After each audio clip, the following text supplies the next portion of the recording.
అందరికీ నమస్కారం. ఈ క్షణం ఇది నా సక్సెస్ మీట్లా అనిపిస్తుంది. అలాంటి ఓవర్వెల్మింగ్గా నేను ఒక ఆనందం పొందుతున్నాను. ఎందుకో తెలీదు, ఇక్కడ కావలసిన ఉన్న వాళ్ళందరూ కూడా నాకు ఎంతో కొంత ఎప్పటి నుంచో పరిచయం ఉన్నవాళ్ళు, ఎంతో ఆప్యాయత పంచుకున్నవాళ్ళు. సో వాళ్ళ ముఖంలో ఆనందం చూస్తుంటే కనుక ఇది నా ఆనందంలో అనిపిస్తుంది. ఈ సక్సెస్ మీట్ నా సక్సెస్ మీట్లా అనిపిస్తుంది. అండ్ ఇక్కడ గెస్ట్గా రాలేదు, మీలో ఒక పార్ట్గా, మీలో ఒక మీ ఆత్మీయుడిగా ఇక్కడికి వచ్చాను. అండ్ ఈ సినిమాకి ముందు నేను నాకు కలిసినప్పుడు ఎట్లా ఉంది ఏంటి సినిమా మీది రాబోతుంది కదా అంటాను. డిఫరెంట్ క్యారెక్టర్ నేను అటెంప్ట్ చేశాను. And Dhanush is a lead character. అంటే అదే నాకు ఎట్లాగా ఒప్పుకున్నామంటే తెలియదండి. రెగ్యులర్గా ఈ హీరో క్యారెక్టర్స్ ఇలాంటివన్నీ చేస్తూ నాకు ఎక్కడో కొంచెం డిఫరెంట్గా చేయాలి, కొత్త హొరైజన్ గేట్లు ఓపెన్ చేయాలనిపిస్తుంది. ఈ సినిమా నాకు అలా ఉపయోగపడుతుందని అనిపిస్తుంది. అంటే దాని వాళ్ళ సినిమా చూశాను, అది 100% కరెక్ట్. తను కూడా అదే అక్నాలెడ్జ్ చేశాడు. ఈ సినిమా తర్వాత ఒక 40 ఏళ్ళు ఉంటాను ఇందాక తను అన్నమాట వాస్తవం. నటుడుగా ఎంత ఎక్కువ కాలం మనం జీవిస్తాం అనేది తప్ప ఒక హీరోగానే పట్టుకొని ఇలాగే ఉండాలి అనుకోవడం అనేది కరెక్ట్ కాదు. అండ్ ఇలాంటి క్యారెక్టర్ ఎంత బాగా చేశాడంటే నేను తర్వాత చెప్తాను. సో ఫస్ట్ ఆఫ్ ఆల్ ఇలాంటి సినిమా శేఖర్ కమ్ముల ఏ ధైర్యంతో నాగుని అడిగాడు, నాకు ఏమి ఊహించుకుని ఫ్యూచర్లో ఈ క్యారెక్టర్ చేస్తాను ఒప్పుకున్నారు. ఇదే ఫస్ట్ సక్సెస్ అని భావిస్తున్నాను ఈ సినిమాకి. ఆ తర్వాత ఇంకా ఈ క్యారెక్టర్ ధనుష్ తప్ప ఇంకెవరిని ఊహించుకోలేము. ధనుష్ ఒక్కడే దీనికి న్యాయం చేయగలడు. తన పెర్ఫార్మెన్స్లో అనిపించింది క్యారెక్టర్ చూసిన తర్వాత. నిజంగానే తిరుపతిలో సినిమా చూస్తుంటే తిరుపతిలో ఓపెన్ చేసినప్పుడు కింద ఒక యాక్సిడెంట్ అయ్యే ముందు బెగ్గర్స్లో కూర్చున్నప్పుడు ధనుష్ అని గుర్తించడానికి ఆ పరిగెత్తేంతో నాకు గుర్తించలేకపోయాను. అంతగా క్యారెక్టర్లో యూ ఇన్వాల్వ్ సో మచ్. నీ గెటప్ కానీ అన్నీ కానీ అంటే అక్కడ తెలిసిపోతుంది తన డెడికేషన్ ఏమిటో ఆర్టిస్ట్ గారిది. అండ్ ఈ సినిమా ఇది నేను ఒక ఎక్స్పీరియన్స్ తప్ప నాకు ఒక సినిమాగా నేను చూడలేదు, ఒక వాస్తవంగా జరుగుతున్నదిగా అనిపించింది నాకు. అండ్ శేఖర్ కమ్ముల డీటెయిల్డ్గా నేను మిగతా అందరి నుంచి మాట్లాడే ముందు అసలు నువ్వేమిటి, నీ ఆలోచన విధానం ఏమిటి అనేది ఇట్స్ ఎంటైర్లీ డిఫరెంట్. 25 సంవత్సరాల పాటు నువ్వు అనుకున్న విధంగా, నువ్వు అనుకున్న క్యారెక్టర్స్ తోటి, నువ్వు అనుకున్న కంటెంట్ తోటి 10 సినిమాల కంటే ఎక్కువ చేయకపోయినా సరే ఒక్కొక్కటి ఒక ఆణిముత్యంలాగా చేసుకుంటూ ప్రజల గుండెలో, ప్రేక్షకుల గుండెలో ఒక సుస్థిరమైన స్థానం ఏర్పరచుకున్నావు. అండ్ ఆ మధ్యకాలంలో మీరు నా ఒక పోస్టర్, మీరు 25 years పోస్టర్ మీరు రిలీజ్ చేయాలని అనుకున్నప్పుడు అది మీట్ అవ్వడానికి, అతనికి టైం ఇవ్వడానికి నాకు నిజంగా 3-4 days పట్టింది. అంత పంతం అంత పట్టింపు ఏంటి నేనంటే, సార్ మీకు గుర్తుందో లేదో, మీ 88లో మీ సినిమా స్టేట్ రౌడీ షూటింగ్ ఈ రోడ్ల మీద జరుగుతున్నప్పుడు నేను ఫస్ట్ టైం మిమ్మల్ని చూశాను. నేను ప్రేమించే మనిషి నా ఎదురుగా ఉన్నాడు, కలిస్తే బాగుండు అనుకుంటే పోలీసులు ఎవరు రాని పరిస్థితి. కానీ మీరు ఎందుకు నన్ను చూసి ఇటు రాని పిలిచారు, నన్ను ఒక్కడనే పిలిచారు, నేనే మీ దగ్గరికి వచ్చాను.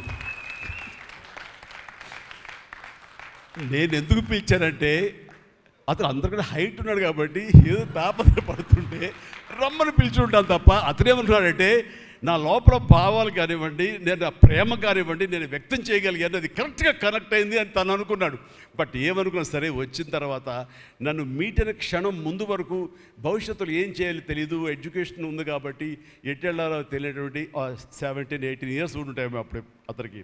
36 years అయిపోయింది కలిసి, ఫస్ట్ టైం కలిసి. ఆ క్షణాన నన్ను చూడగానే, నాతోటి కూర్చోగానే, నాతో మాట్లాడగానే, నేను నా షేక్ హ్యాండ్ తీసుకోగానే ఆ క్షణం డిసైడ్ అయిపోయింది. యాంబిగ్యూటీ, డౌట్ లేదు, ఖచ్చితంగా నేను సినిమా ఇండస్ట్రీలో సెటిల్ అవ్వాలని ఆ రోజు నిర్ణయించుకొని తను చెప్పడం అన్నది నాకు ఎనలేని సంతోషంగా ఉంది. నేను గర్వించే, నన్ను ప్రేమించే మనిషి, నన్ను అభిమానించే మనిషి ఈ రోజున ఈ స్థాయిలో ఉండి ఇంతమంది చేత ప్రశంసలు పొందుతున్నాడంటే కనుక హ్యాట్స్ ఆఫ్. ఇది గర్వం నీవు కాదు, నీలాంటి వ్యక్తి నన్ను ఇన్స్పిరేషన్గా తీసుకుని ఇందులో ఇండస్ట్రీ వచ్చి నీ సొంత టాలెంట్ తోటి, నీ సొంత ఆలోచనతో, నీ కమిట్మెంట్ తోటి ఈరోజు ఈ స్థాయికి ఉన్నందుకు ఫస్ట్ ఆఫ్ ఆల్ ఈ సిల్వర్ జూబ్లీ ఇయర్ సందర్భంగా మనస్ఫూర్తిగా నా అభినందనలు మరొకసారి తెలియజేస్తాను శేఖర్ కమ్ముల. ప్లీజ్. అంటే శేఖర్ కమ్ముల సినిమాలు నేను ఎప్పుడు చూస్తూనే ఉన్నాను, అన్నీ చూసాను దాదాపుగా. అది వాస్తవానికి నిజానికి చాలా దగ్గరగా అనిపిస్తాయి. అంటే తన ఫస్ట్ పిక్చర్ చూస్తుంటే ఆ క్యారెక్టర్స్ ఆనందం, రూప వీళ్ళు ఎలాగ ఉన్నారు, ఇంకా ఉండుంటారు కదా అని ఆ క్యారెక్టర్స్ కనబడి తప్ప ఆ యాక్టర్లు కనపడరు. వాళ్ళ తర్వాత వచ్చిన సినిమాలు మనకు గుర్తుకు రావు. దీంతో కనెక్ట్ అవ్వదు. అలాగే ఫిదా, భానుమతి, వరుణ్, అలాగే ఈ ప్రతిమలో శ్రీరామ్, గోదావరిలో శ్రీరామ్, సీతా మహాలక్ష్మి, ఈ క్యారెక్టర్స్ కనపడతాయి. ఎందుకు చూడండి, ఈ సినిమాలో కూడా ప్రతి ఒక్కడు ధనుష్ని దేవా అంటున్నారు, నా ఫ్రెండ్ ఏమో దీపక్ అంటున్నారు తప్ప పేర్లు పెట్టి ఎవరు పిలవట్లేదు, గుర్తుంచుకోవట్లేదు. గబుక్కుని దేవాను వస్తుంది. నాకు అలాగే అనిపిస్తుంది ఇప్పుడు. అంటే క్యారెక్టర్ని అంతగా ప్రొజెక్ట్ చేస్తారు. ఇంతకంటే బెస్ట్ ఎగ్జాంపుల్ లేదు. ఎప్పుడో చూసి సినిమాలకి ఆ క్యారెక్టర్స్ పేరు, నా సినిమాలో నా క్యారెక్టర్స్ నాకు పేరు గుర్తుండవు నాకు. అలాంటిది తన సినిమాలో క్యారెక్టర్స్ ఇప్పటికీ గుర్తున్నాయి నాకు. రూప అనే పేరు ఎందుకు గుర్తుంది? అందులో తండ్రి పాత్ర మెంటల్గా రిటార్టెడ్, రూపాన్ని పిలుస్తాడు. ఆనంద్ అఫ్కోర్స్ హీరో పేరు, అది గుర్తుండిపోయింది. అట్లాగే వరుణ్ సినిమాలో ఫిదాలో భానుమతి సెపరేట్ కేజ్ అంటుంది కదా, ఒక డైలాగ్, సెపరేట్ పీస్ ఏదో అంటుంది. అలాగే హైబ్రిడ్ పెళ్ళి అంటుంది.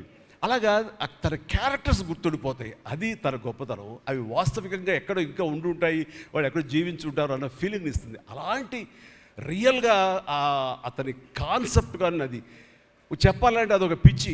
నేను అనుకున్నది తప్ప ఇంకోలాగా కాదని. ఇందాక నాకు అన్నారు కదా, నేను మామూలుగా ఎప్పుడు వచ్చే విధంగా నడుచుకుంటూ వస్తుంటే నాకు అలా వద్దు ప్లీజ్, దయచేసి మీరు నా క్యారెక్టర్ నడవాలి. నీ క్యారెక్టర్ నడవాలంటే ఎలా నడవాలి తెలియదు నాకు. నాకు వచ్చిన నడకే ఇది అని చెప్పి ఇందాక ఇద్దరు అనుకుంటాం. నాకు తెలిసిన నడకే ఇది కాదండి, మీ హీరోలా నడుస్తున్నారు, స్టైలిష్గా నడుస్తున్నారు. నేను స్టైలా, నేను హీరోలాగనా అని అంటే కాదు అంటూ ఆ క్యారెక్టర్ చూస్తుంటే నాకు మీరు చాలా డిఫరెంట్గా కనపడ్డారు. నాకు రెగ్యులర్గా కనపడలేదు. మీకుండే ఆ కింగ్ నాగ్ అని కానీ ఆ గ్లామర్ మన్మధుడు యొక్క స్టైల్, ఒక చామ్ ఉంటుంది కదా. ఈ సినిమాలో అది కనపడకుండా జీవితంలో నలిగిపోయినటువంటి, మానసికంగా ఫిజికల్గా నలిగిపోయినటువంటి ఒక మనిషి కనపడుతున్నారు. అది మీ క్యారెక్టర్. ఏంటి ఇలాగుందేంటి నలిగిపోయినట్లుగా? బహుశా జైలు నుంచి బయటికి మళ్ళీ ఎప్పుడు వచ్చినప్పుడు మళ్ళీ ఫుల్ గ్లామర్లో కనపడతాడేమో సూటు గిట్ వేసుకుని. అంటే అప్పుడు కూడా భారంతోటో, మానసికంగా ఆ ఒక దీనితోటో, ఆ సంఘర్షణతోటో, ముఖంలో ఆ హెవీనెస్ తోటో, జీవితంలో ఏదో పోగొట్టుకుని ఏదో సాధించాలని, ఏదో అనుకోవాలని, ఏదో రకంగా అయిపోయినట్లా ఈ పరిస్థితుల్లో అన్న మీమాంసలో నలిగిపోతాం. ఆ నలిగిపోవడం అనేది ఫిజికల్గా and appearance wise, performance wise చూపించగలిగాడంటే అది హెడ్స్ ఆఫ్ నాగ్. మీరు అన్నట్లుగా ఇది మీకు డిఫరెంట్, ఇంకో కోణం నుంచి మీకు హొరైజన్ మీకు ఓపెన్ అయ్యింది, ఇంకొక డోర్ ఓపెన్ అయ్యింది. తద్వారా బోల్డ్ అండ్ ఫెంటాస్టిక్ క్యారెక్టర్స్ వస్తాయి. అండ్ మీరు అనుకున్నది ఉంటుంది, మీ లాంజివిటీ ఇంకా పెరుగుతుందని అనుకుంటున్నాను. మీ దోవలో నేను కూడా మీకు సమంగా నేను వచ్చేస్తాను నేను అనుకుంటున్నాను. అంటే ప్రతిసారి నాకు అన్ని విషయాల్లో కూడా నాకు సోర్స్ ఆఫ్ ఇన్స్పిరేషన్ అనిపిస్తుంది. అది హెల్త్ కానివ్వండి, కంపోజ్డ్ బిహేవియర్ కానివ్వండి, ఒక ట్రాంక్విల్ ఆలోచనలు కానివ్వండి, స్థితప్రజ్ఞత కానివ్వండి, ఏం జరిగినా సరే అటు నవ్వుకుంటూ సరదాగా ఉంటాం. ఇవన్నీ చూస్తుంటే నాకు ఎంత ప్రశాంతంగా ఉంటాడు, ఎంత మానసికంగా ఉంటుందని. సో అలాగా ఈ ప్రొఫెషనల్గా కూడా ఈ సినిమాతోటి తను వెళ్ళే దారిలో వై నాట్, నేను కూడా రేపు పొద్దున ఏదైనా అవసరం వచ్చి ఓటీటీలో ఏదైనా సినిమాలు చేయాల్సి వస్తే కనుక ఏం ప్లాన్ నార్సింగ్ నువ్వే గబుని అన్నా కదా, గబుకొని రెడీ అయ్యి వచ్చే రేపు పొద్దున ఇంటికి. సో ఓటీటీలో ఏదో సినిమాలు చేయాల్సి వచ్చినా సరే, వెబ్ ఫిల్మ్ చేయాల్సి వచ్చినా సరే, దానికి కూడా మనం సమాయత్తం అవ్వాలి. దానికి నాకు ఈ రోజున నాకు తీసుకున్న నిర్ణయం నాకు కూడా ఒక ఇన్స్పిరేషన్గా అనిపిస్తుంది. Sir well done. ఈ సినిమా ప్రతి ఒక్కరికి న్యాయం జరిగింది ఈ సినిమాలో. అండ్ నా డైలాగ్ నువ్వు అనేస్తావు నాకు ఇందాక, నేషనల్ క్రష్, నా క్రష్ కూడా. అందుకని నేను ఆ మాట అనను, కానీ అనుకుంటాను అంతే, పైగా మాత్రం నేను అనను.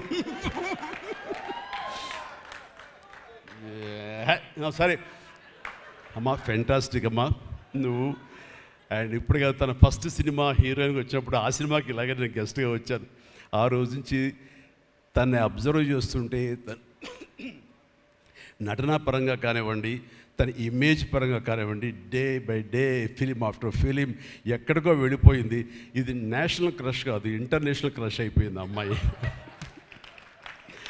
అండ్ గాడ్ బ్లెస్ యూ అమ్మా, నువ్వు ఎంత బాగా పెర్ఫామ్ చేస్తావంటే నేను చూస్తుంటే నీ కళ్ళు తప్ప ఇంకేమైనా అట్రాక్ట్ చేసుకోవు, కళ్ళు ఒకలా చూస్తుంటావు నేను. అండ్ ఆ కళ్ళతో ఏం పలికిస్తుంది ఎక్స్ప్రెషన్ అంటే ఇంకా అంత ఇంత కాదు. అండ్ ఈ సినిమాలో ఎంత నిడివి ఉంది, ఎంత లెంగ్త్ ఉంది క్యారెక్టర్ అనే దానికంటే ఎంత ఇంటెన్సిటీ ఉంది అంటే అందులో మాత్రం చూపించగలిగింది ప్రతిదీ.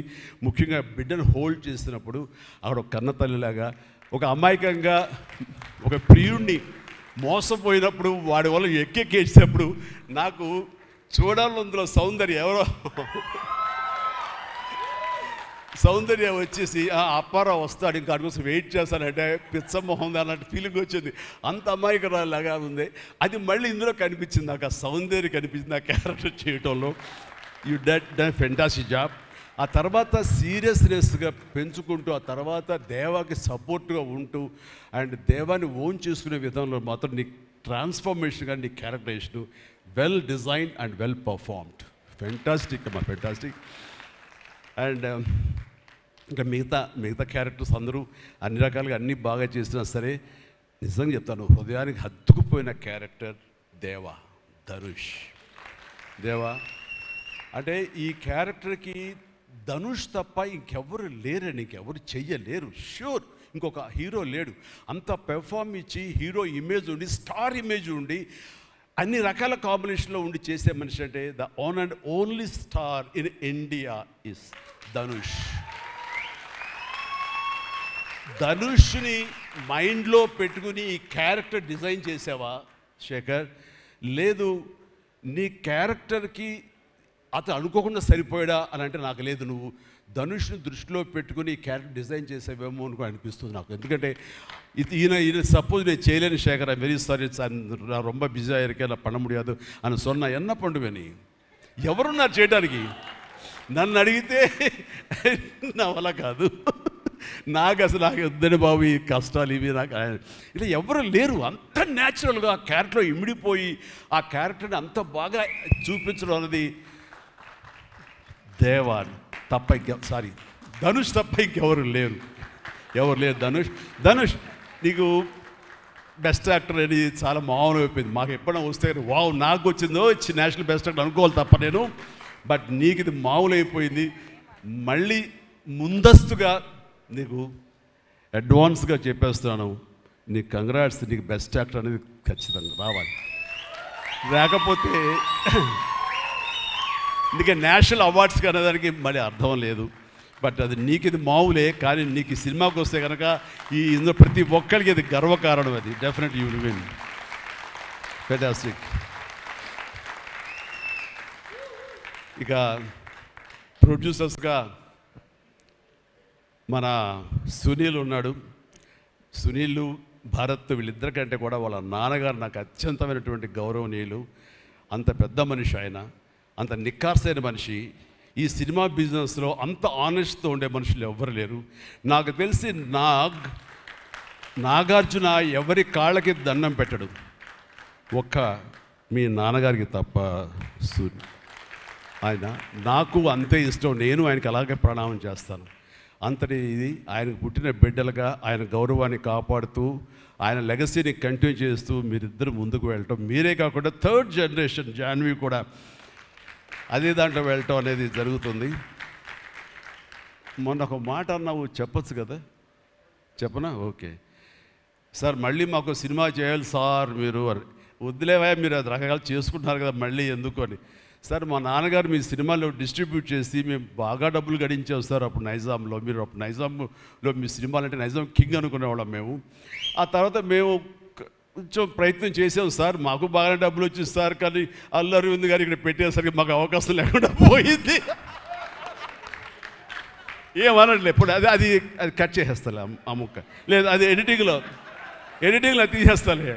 అంటే సికింద్రాబాద్లో గీతార్స్ పెట్టారు కదా, అందుకే మీకు సినిమాలు రాకుండా పోయి సరే పక్కన పెట్టేద్దాం.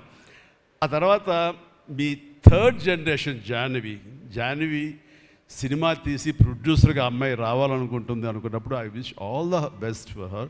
ఎప్పుడు కలుస్తాను అన్నాను. అదేదో మీరు ఇస్తే మీతోటి అమ్మాయి అడిగిన 3 జనరేషన్స్లో మా ఫ్యామిలీతోటి మంచి సంబంధం ఉన్నట్లు అవుతుంది అన్నారు. పాప మీ నాన్న అడిగారు, ఇంటికి వచ్చి చెప్పారు లేదో నాకు తెలియదు, బట్ వీఆర్ డూయింగ్.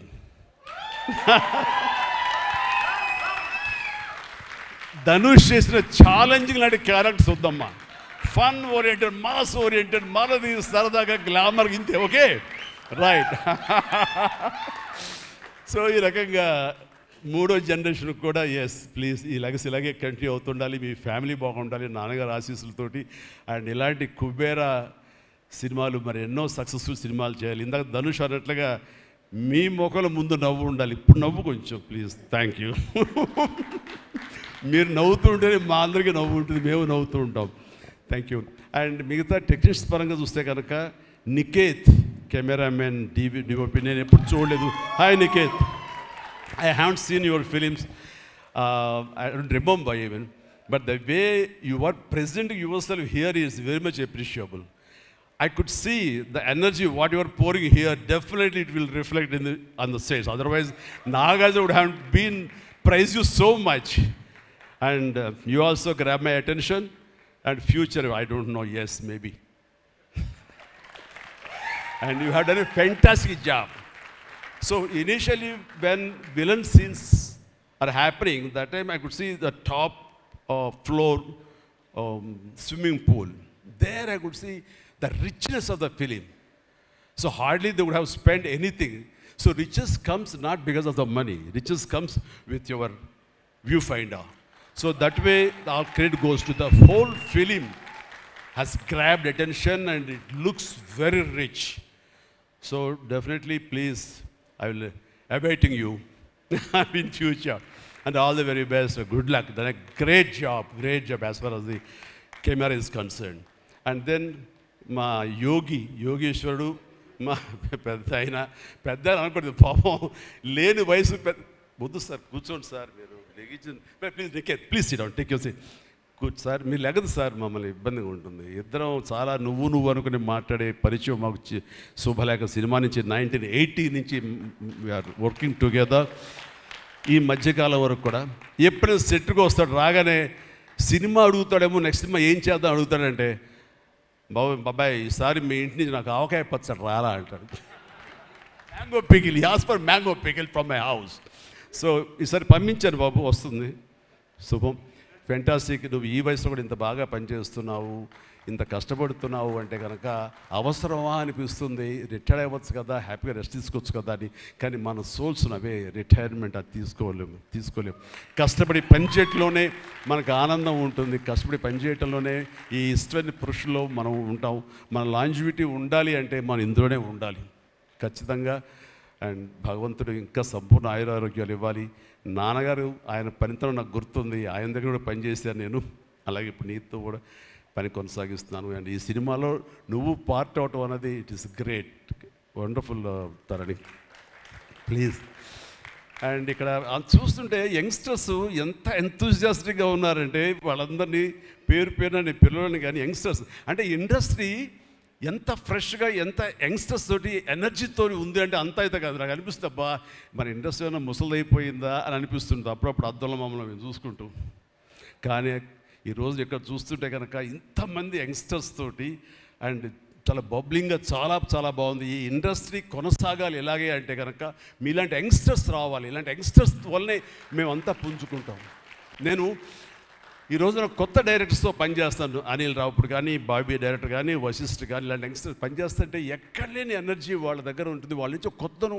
ఉంది నేను వాళ్ళకి అనుగుణంగా నేను మారిపోతుంది తప్ప నాకు అనుగుణంగా వాళ్ళు ఉండాలి కోరుకోవట్లా నా సక్సెస్ అక్కడేమో అనుకుంటున్నాను నేను ఆ రకంగా old wine in a new bottle అన్నట్లుగా ఈ సమయంలో వైన్ గుర్తుకొచ్చింది సారీ